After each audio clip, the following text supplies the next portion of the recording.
Esse vídeo fala sobre o Butantã. Ele fala sobre como o bairro se tornou uma centralidade, ou seja, um lugar muito importante para a cidade de São Paulo. O bairro reúne locais essenciais, como a USP, uma das universidades mais importantes da América Latina, e o Instituto Butantã, um dos centros de pesquisa biomédica mais importantes do mundo. Além disso, o Butantã inclui muitas vias importantes, como a Vital Brasil e a Francisco Morato, bem como uma das rodovias mais importantes do estado, que é a Raposo Tavares. Coberto por várzeas, o Butantã era caracterizado como zona rural, com pequenas fazendas e sítios sempre ameaçados pelas cheias do rio Pinheiros.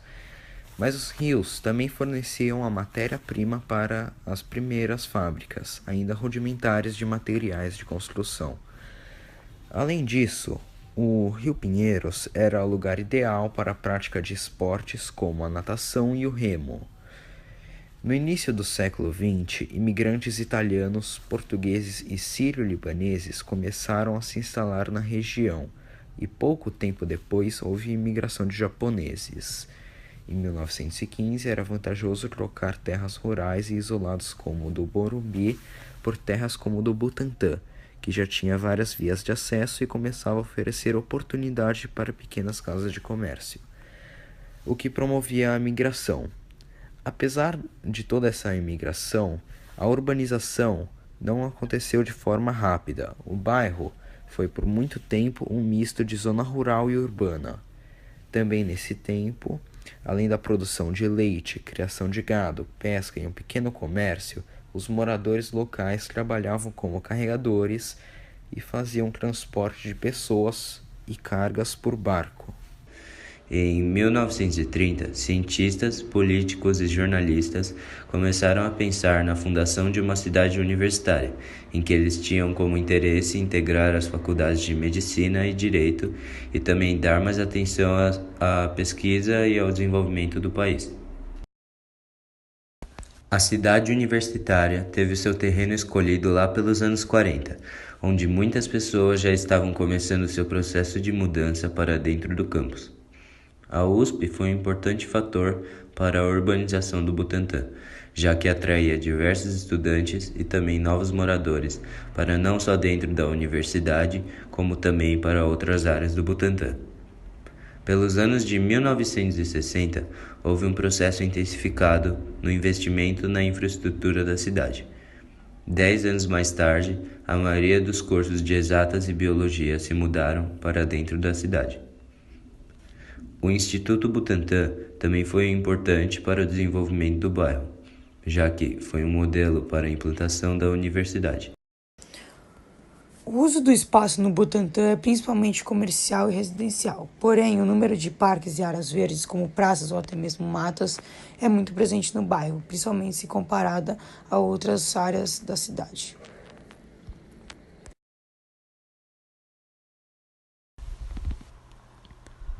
O bairro do Butantã continua muito arborizado e tem muitas casas, principalmente se comparando aos outros bairros de São Paulo.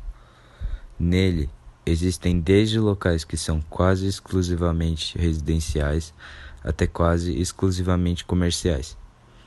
Antes, o bairro era praticamente inteiro rural. A fiação subterrânea ainda não é presente no local.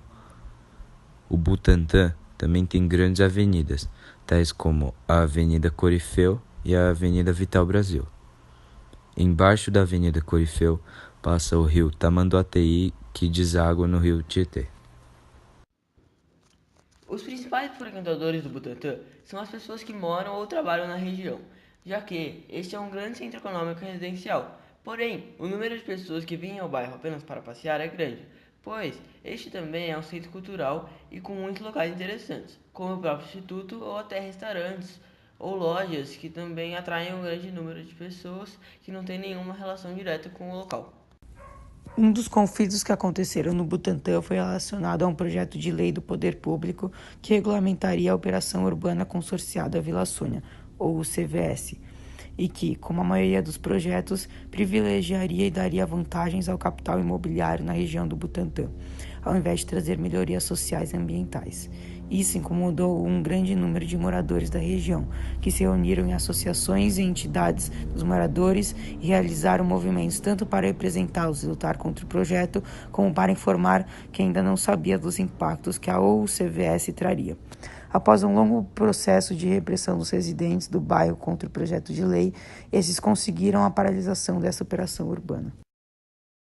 A partir deste conflito, é possível também perceber que o poder público na região do Butantã realiza investimentos principalmente no setor imobiliário e financeiro. Os principais meios de transporte utilizados no Butantã são os mesmos que são utilizados na maior parte da cidade, ou seja, carros, ônibus e, com a recente vinda da estação Butantã, o metrô. Mas, comparando as outras regiões, o uso de bicicletas como meio de transporte é grande, já que o uso destas é incentivado pelo número considerável de ciclofaixas na região. A vinda do metrô para o Butantã mudou completamente o bairro, e não só isso, mudou a vida das pessoas também, tanto para os moradores quanto para quem trabalha na região, como é possível ver a partir das entrevistas feitas no local. Sendo que os moradores, a maioria gostou por um lado, pois o metrô já é um benefício em si, pois facilita a vida das pessoas. Além disso, este desenvolveu a região e, segundo os entrevistados, o maior benefício vindo disso foi o aumento de comércio na região, que também facilitou muito a vida. Porém, muitos se sentem incomodados, pois a vinda do metrô deixou o bairro menos tranquilo em relação ao que era antes. Já os trabalhadores da região exclusivamente consideraram algo muito bom, pois abriram muitos novos estabelecimentos, gerando muitos empregos, como é o caso de Rodrigo, que trabalha atualmente na Lacoste, que abriu por conta do metrô. Este se sente grato pela vinda do metrô, que fez com que este tenha seu atual emprego. Além disso, os negócios melhoraram muito na região, já que o fluxo de pessoas aumentou significativamente, e assim o número de consumidores aumentou junto. Além disso, o metrô aumentou os investimentos na região, já que a vinda deste representava um aumento também no fluxo de pessoas, o que aumentaria o consumo.